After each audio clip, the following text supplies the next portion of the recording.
Iracema, a pura virgem dos lábios de mel. A história se inicia com o guerreiro branco Martim, amigo dos índios pitiguaras que habitavam o litoral, perdendo-se nas matas. Lá, foi encontrado por Iracema, a deslumbrante virgem, filha do pajé Araquém, da tribo dos Tabajaras, habitantes do interior da região. Ela se depara com Martim e então atira uma flecha em sua direção, pois ficou assustada com a presença dele. Iracema, arrependida de seu ato, quebra com o estrangeiro a flecha da paz. Então, acolheu o jovem branco e levou para sua tribo, onde ele foi recebido como hóspede e amigo.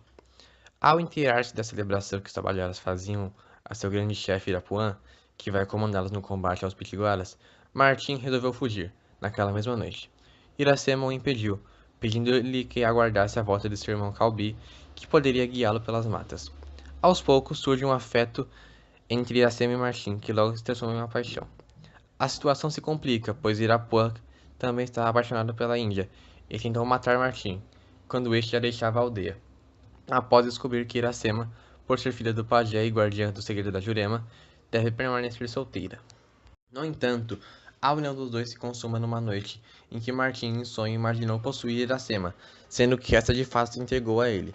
Desse modo, quando Martim decide partir para escapar a Irapuã e aos Tabajaras, Iracema lhe revelou a verdade e dispôs a segui-lo. Os dois partiram ao encontro de Poti, chefe dos Pitiguaras que considerava Martim seu irmão. Foram seguidos por Irapuã e os Tabajaras, o que resultou num conflito entre as duas tribos adversárias. Mesmo sofrendo pela derrota de seu povo e pela morte de muitos dos seus, Iracema segue Martim e passa a viver com ele na tribo de Poti. Com o passar do tempo, porém, Martim se mostra desinteressado pela esposa e parece sentir saudades da civilização de onde veio, mas sabe que não pode ir para lá e levar Iracema com ele.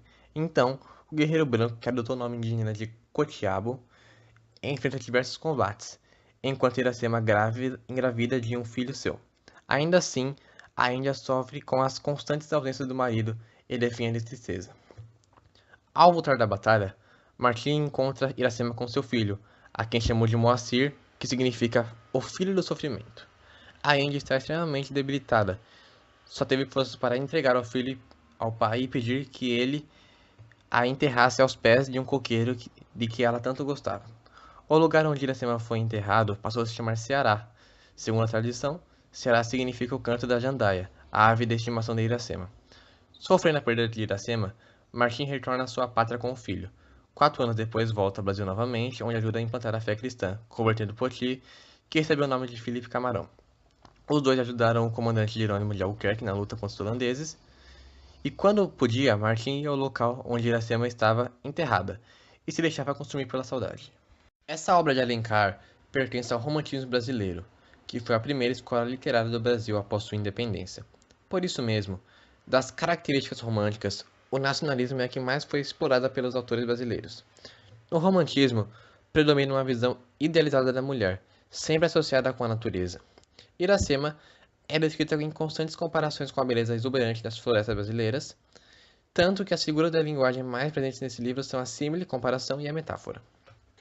Outra característica típica do romantismo presente no livro é o amor trágico. As histórias românticas terminam em finais felizes ou em finais trágicos, com a morte da protagonista, como é o caso deste livro. O simbolismo da narrativa de Alencar é evidente. Do cruzamento de duas raças, o europeu e o índio, nasce o brasileiro. Iracema é a América, Martim é a Europa. Martim representa o colonizador, que usufrui de Iracema até tirar a última gota de vida. Basicamente, é a representação da colonização de Portugal sobre o Brasil. O romance de Martim e Iracema tem como metáfora a criação do Ceará. Através da história, o autor cria uma lenda de como o estado teria sido criado, pois quando Iracema morre, ela é enterrada por Martim e seu amigo Poti à beira de um coqueiro que ela gostava muito. Diante desse coqueiro, sempre se ouvia um lamento. Era o lamento da sua ave de estimação, que sentia sua falta. Assim, o canto da jandaia se chamava de Ceará, onde ali foi fundada. Nesse sentido, a obra é uma expressão do indianismo que caracterizou a primeira fase do romantismo no Brasil. O país precisava valorizar suas raízes e sua história para afirmar-se como nação soberana e livre. Uma narrativa que mistura aventuras épicas com lirismo poético na criação do mito heróico do nascimento do povo brasileiro. Entre 1922 e 1936, a obra de Iracema destaca-se. Os autores românticos, tanto de prosa quanto de poesia, assimilaram as ideias nacionalistas do romantismo europeu e as adaptaram às condições peculiares da nossa realidade.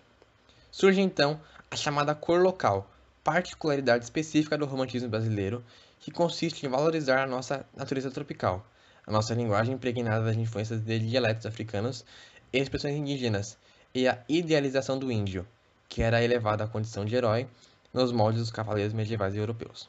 Iracema possui personagens históricos, ou seja, que realmente existiram e fizeram parte da história do Brasil. Martim e Poti são um exemplo. Além disso, o livro é escrito após a regularização da colonização do Ceará. Iracema destaca-se como a principal produção deste período na busca de uma identidade nacional nos moldes da cor local, do nosso nacionalismo romântico. Entre 1922 e 36, a obra de Iracema destaca-se. Os autores românticos, tanto de prosa quanto de poesia, assimilaram as ideias nacionalistas do romantismo europeu e as adaptaram às condições peculiares da nossa realidade. Surge então a chamada cor local, particularidade específica do romantismo brasileiro, que consiste em valorizar a nossa natureza tropical, a nossa linguagem impregnada das influências de dialetos africanos e expressões indígenas, e a idealização do índio, que era elevado à condição de herói nos moldes dos cavaleiros medievais europeus. Iracema possui personagens históricos, ou seja, que realmente existiram e fizeram parte da história do Brasil. Martim e Poti são um exemplo. Além disso, o livro é escrito após a regularização da colonização do Ceará.